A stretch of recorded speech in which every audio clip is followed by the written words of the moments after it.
At one point, Congressman Powell wrote a letter that claimed that you were being undergraded at the Academy. Right. What was that about? Why did he write it? Okay. He did write the letter. It was in October.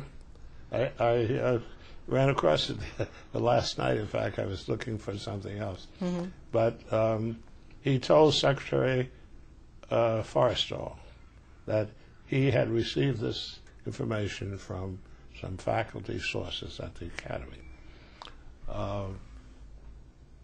At that time, we had a quiz just about every day in every subject.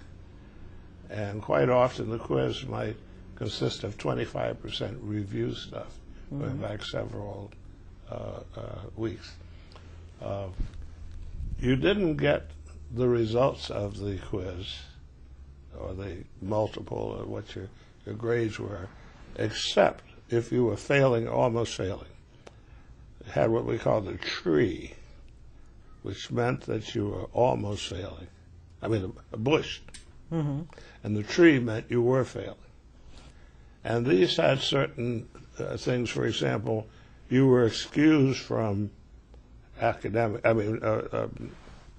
athletics if you were on the bush. You were excluded if you were on the tree, so that you get your grades up and that type of thing. And there were a number of other things of that nature. So I wasn't on any of these. So the superintendent called me in and said, what's the problem? Because they thought that I was writing to the congressman. I was the guy that was doing this. I didn't know anything about it. Mm-hmm. And I said, well, I don't know what my grades are. I know how my recitations have been. I'm not having any trouble. Mm-hmm. And I'm not on a tree. I'm not on a bush.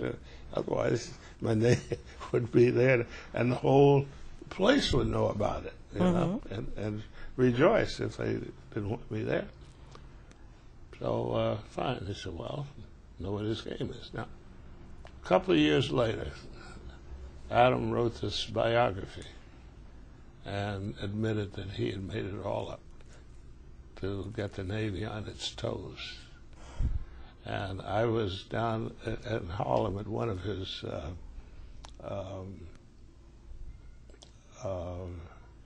political rallies. Mm-hmm. That every now and then he would pull this. He didn't like the commandant, and he wanted me to come down for this thing. And I said, no, I have finals to take. So, well, the admiral is going to order me to go down to this place. I'm going to ignore the admiral's orders. I was in grad school at Rensselaer. That's stupid. Yeah. But anyway, Powell said, well, I'll put them on their toes. But now here, you're in this dormitory with 4,200 midshipmen. And the Washington Post is taken by everybody. And what is this big brown face on the front page of the Post? That's the worst time I had there. Yeah. In terms of the way people reacted to that? Yeah. Right, right. What? Just like there were always requests for interviews from newspaper people, from Our World, from Jet or Ebony and so forth. I said, no.